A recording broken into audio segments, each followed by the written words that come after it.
유아기 시기에 아이들은 재밌는 성적 놀이들을 많이 하죠. 뭐 엉덩이를 노출한다던가, 아니면 주사 맞히는, 뭐 그쵸? 병원 놀이를 한다던가, 아니면 음경과 음순을 보여주면서 재밌다고 깔깔대면서 웃는다던가, 만져본다던가, 이런 걸 한단 말이죠. 근데 우리가 이거를 문제 행동으로 볼 것이냐, 놀이 행동으로 볼 것인가, 이걸 구분해낼 줄 알아야 돼요. 왜냐하면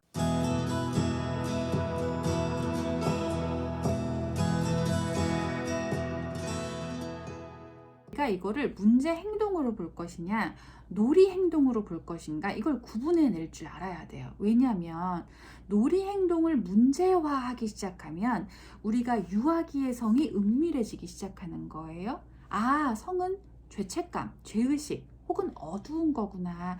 조용히 조용히 우리끼리 비밀로, 이렇게. 그러다 보면 아이가 유아기의 성 씨앗이 그러하므로 위에 올라가다 보면 청소년기의 성이 있고, 또 위에 올라가다 보면 내가 즐겨야 되는 성인의 성이 있는데, 표현하거나 혹은 즐기거나 이런 것들에 대해서 자연스럽지가 않고 굉장히 이게 왜곡되거나 혹은 그러지 않아도 되는 건데 너무 움츠러들기 시작하죠. 그래서 성에 대해서 어렵고 자연스럽지가 않아요. 때문에 우리는 성적 놀이 행동에 대해서도 이해가 잘 되셔야 됩니다. 단순하게 우리가 내가 부끄럽기 때문에 하지마, 그건 부끄러운 일이야, 이렇게 이야기를 하다간 아이가 성적 행동은 성에 대해서 호기심을 갖고 즐거움을 갖는 건 부끄러운 일이구나 라고 생각을 할 수가 있어요. 성적 놀이 행동과 성 문제 행동의 구분점은 상대방이 이것에 대해서 싫어, 불편해, 하지마 라고 분명하게 불편함을 호소했는가입니다. 상대방이 즐겁지 않으면 어떠한 것도 놀이가 아니에요. 성적인 그 이야기가 들어가지 않더라도 어떤 놀이든 간에 상대가 하고 싶지 않아 라고 하면 멈추는 겁니다. 나는 장난이야, 상대가 싫대, 그럼 멈춰야 되죠. 이건 어떤 경우든 간에 해당이 돼요. 그래서 첫 번째 1순위가 놀인가 문제행동인가 라고 하는 건 상대방이 이거에 대한 심적인 혹은 신체적인 어려움과 불편함을 호소하느냐 그렇지 않느냐입니다. 두 번째는요, 아이가 이 문제에 대해서 은밀하게 행동을 하는가입니다. 그러니까 우리가 그냥 오픈된 장소에서 아이가 자연스럽게 놀이하는 모습과 너 일로 와봐, 문 잠가, 조용히 해 라고 해서 이렇게 은밀하게 행동을 하는가, 이 부분에 있어서도 우리가 자연스러운가 그렇지 않은가 부분으로 한번 구분해 보고요. 지속성을 갖는가, 그러니까 이 놀이 한번 해봤으니까 그만하자, 다른 놀이 하자, 이게 유아자이랑 똑같아요. 유아자이에 대해서 우리가 이야기할 때도 그럴 수 있어, 재밌을 수 있어, 그러니까 이 놀이 한번 해봤으니까 다른 놀이 하자, 이렇게 얘기하는 것처럼 아이들이 성적인 놀이를 할 때도 재밌었어, 그랬구나, 또 재밌을 수 있어, 그런데 한번 해봤으니까 이제 다른 놀이 하자, 계속하는 건 아니야, 요 정도만 이야기하시면 되는 거거든요. 근데 이런 이야기를 아이에게 했음에도 불구하고 아이가 이걸 지속적으로 계속 강압적으로 하고 있는가 라고 하는 부분을 우리가 살펴봐 주셔야 돼요. 사실 이 성 문제 행동으로 이어진다면 이 부분에 대해서도 우리가 부모로서 대처하는 방법, 행동을 꼭 알고 있으셔야 돼요. 예를 들자면 아이에게 이 문제에 대해서 과잉되게 반응하면 안 돼요. 마찬가지로. 그런데 아이에게 잘못된 것은 잘못되었다고, 이것은 상대방이 불편하기 때문에 미안하다고 해야 된다 라고 반드시 이야기를 하셔야 되고요.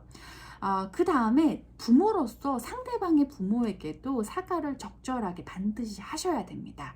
아이들을 키우면서 이런 일들이 일어나서 죄송하다, 제가 아이에게 잘 교육하여서 가능하면 이런 일이 반복적으로 일어나지 않도록 계속해서 이야기하겠다 라는 이야기가 충분히 전달이 돼야 됩니다.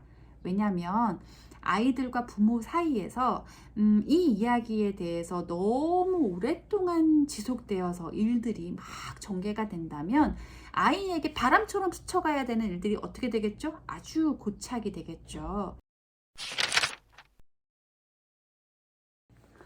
그래서 우리가 이 아이가 성적 놀이 행동을 할 때도 그러니까 놀이잖아요. 그럴 경우에도 피드백도 중요하죠.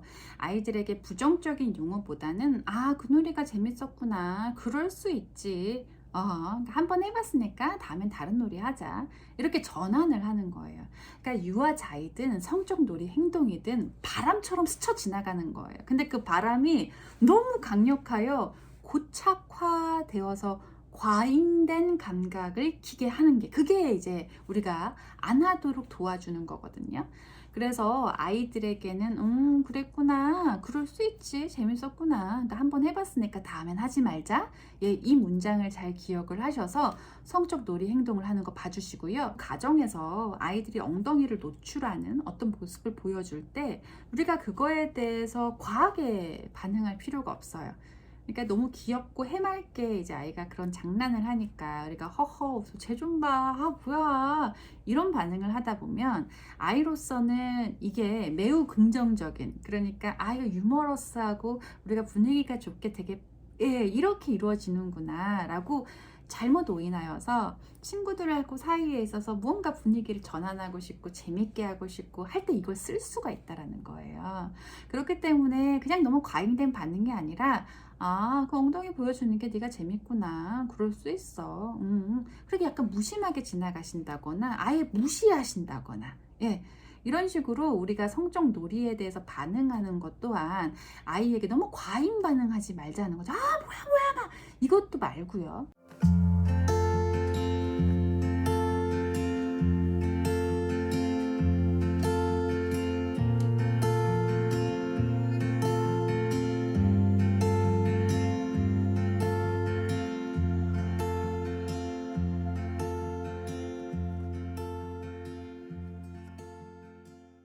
아이에겐 상대방이 싫어하면 안 하는 거야. 상대방이 불쾌하면 멈추는 거야. 라고 하는 것들을 꼭 성적 행동 말고도 일상생활 속에서 우리는 이야기를 나눌 수가 있어요. 부모와의 관계에서도 그래요. 부모가 어떤 스킨십이 싫어요. 예를 들어서 엄마의 가슴을 만지는 거, 아빠의 음경을 잡아 당기는 거, 이런 것들이 싫어요. 그렇다면 하면 안 되는 거야. 이렇게 이야기하는 것보다 내가 싫어. 그렇기 때문에 이건 하면 안 되는 거야. 상대방이 싫다고 하면 이렇게 하면 안 되는 거야. 그렇기 때문에 아이가 가슴을 만져야 잠이 들어요. 근데 내가 좋으면 괜찮아요. 부모도 굉장히 좋고 이러면 내가 싫으면 분명하게 얘기함으로써 상대가 싫으면 멈춰야 된다는 걸 아이는 알아야 돼요. 반대도 마찬가지예요. 아이가 싫다 그러면 부모도 멈춰야 돼요. 아이가 뽀뽀를 하고 싶지 않아요. 싫어. 뽀뽀를 하고 싶지도 않아요. 할머니에게, 할아버지에게. 근데 너무 싫다고 이야기하는 걸 걷어차고, 우리가 뭐 용돈 주신대, 할아버지 서운해 하시잖아. 이렇게 안 하셔야 되는 거죠. 이걸 우리는 경계선이라고 이야기를 합니다. 선 넘지 마, 경계선. 그렇기 때문에 이 아이들이 성적 놀이 행동과 성 문제 행동에 있어서도 경계선에 있어서 이것이 지켜졌는가, 그렇지 않는가 라고 하는 부분을 잘 들여다보셔야 되거든요. 나의 경계선도 있지만 상대방의 경계선도 있어요. 이런 부분들이 가장 큰 포인트라고 보시면 되고요. 유아기서부터 아이가 감각하고 아이가 거의 외우다시피 할 수 있도록 우리는 가르쳐야 됩니다. I can be sad with you. Just take my hand and fly up through the dreams where the skies are so clear. With you, I wanna stay with you.